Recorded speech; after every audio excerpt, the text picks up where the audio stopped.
বলো বলো বলো সবে, শত বিনা বিপ্লবে, ভারত আবার জগৎ সভায় শ্রেষ্ঠ আসন।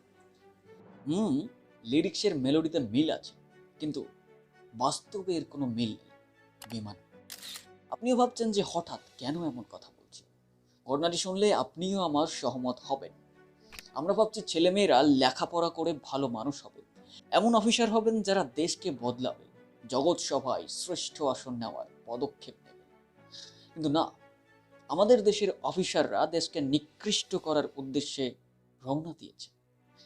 ইনি হলেন নূপুর বুরা, একজন অসম সিভিল সার্ভিসের কর্মকর্তা তথা এসিএস অফিসার। মাত্র 6 বছরের চাকরি জীবনে বিপুল পরিমাণে অবৈধ সম্পদের মালিক হয়েছেন। গুয়াহাটির বারপেটায় নূপুরের ভাড়া নেওয়া বাড়ি থেকে নগদ 92 লক্ষ টাকা আর প্রায় 2 কোটি টাকার গয়না উদ্ধার করেছে অসম মুখ্যমন্ত্রীর বিশেষ ভিজিল্যান্স সেল অর্থাৎ দুর্নীতি প্রতিরোধ সেল। প্ৰায় 1 কোটি টকা নগদ টকা আৰু সোণৰ গহনা। নগদ টকা প্ৰায় 70-75 লাখ টকা, সোণৰ গহনাও যথেষ্ট আমি পাইছোঁ।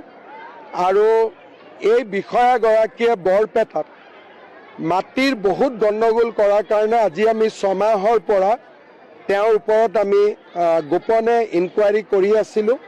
মুখ্যমন্ত্রী হিমন্ত বিশ্ব শর্মা জানান, নূপুর বোরার বিরুদ্ধে গত 6 মাস ধরে নজরদারি চলছিল। অভিযোগ উঠেছিল যে বারপেটায় সার্কেল অফিসার হিসেবে দায়িত্ব পালনকালে তিনি অবৈধভাবে সরকারি জমি ও সত্র জমির রেজিস্ট্রেশন, অবৈধ বসতি মিয়াদের নামে করে দিয়েছিলেন। অসমের রাজনীতিতে মিয়া বলতে বোঝানো হয় সেই মুসলিম সম্প্রদায়কে যাদের পূর্বপুরুষেরা বাংলাদেশ থেকে অসমে এসেছিলেন।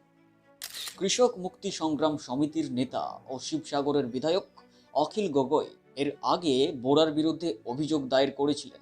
অভিযোগে বলা হয়েছিল তিনি জমি সংক্রান্ত পরিষেবার জন্য একটি রেড কার্ড বানিয়ে রাখতেন, যেখানে জমির মানচিত্রের জন্য ঘুষ নিতেন 1500 টাকা থেকে শুরু করে রেকর্ড বদলানোর জন্য 2 লক্ষ টাকা পর্যন্ত। ভিজিল্যান্স সেলের পুলিশ সুপার রোজি কলিতা, যিনি অভিযান পরিচালনা করেছিলেন, তিনি বলেন, যে নগদ টাকা ও গয়না বাজেয়াপ্ত হয়েছে তা প্রাথমিক অভিযান মাত্র, তদন্তে আরও অনেক কিছু সামনে আসতে পারে। এবং আমরাও সাধারণ মানুষের হয়ে এটাই চাই, যেন দেশের প্রতিটি স্ক্যামারকে অতি শীঘ্রই উচিত শিক্ষা দেওয়া হোক।